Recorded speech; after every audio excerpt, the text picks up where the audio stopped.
সরকারি চাকরি করা ছেলে মেয়ে, বয়স্ক বাবা মা অথবা প্রতিবন্ধী ভাই বোনকে দেখে না, কুছ পরোয়া নেই। সরকার তাদের মাইনে থেকে 10 থেকে 15% টাকা কেটে নিয়ে সরাসরি ঢুকিয়ে দেবে বয়স্ক বাবা মা অথবা প্রতিবন্ধী ভাই বোনের অ্যাকাউন্টে। ভারতবর্ষের আসাম রাজ্যেই একমাত্র এই দারুণ আইনটি চালু রয়েছে গত 7-8 বছর ধরে।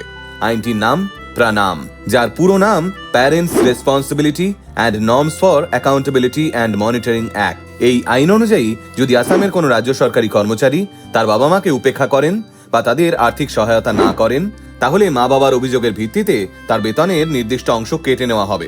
এমনকি সেই কর্মচারী যদি নিজের প্রতিবন্ধী ভাই বা বোনের দেখাশোনা না করেন, তাহলেও তার বেতন থেকে 15% পর্যন্ত কাটা যেতে পারে। এটা শুধু একটা আইন নয়, এটা সমাজের কাছে একটা বার্তা, যা বোঝায় যারা আমাদের জীবনে প্রথম হাঁটতে শিখিয়েছেন, শেষ জীবনে আমরা তাদের হাত ছেড়ে দিতে পারি না। এখন প্রশ্ন একটাই, ভারতের অন্যান্য রাজ্যগুলোও কি আসামের দেখানো এই যুগান্তকারী আইনের পথে হাঁটবে? আপনাদের কি মতামত গোটা বিষয়টা নিয়ে?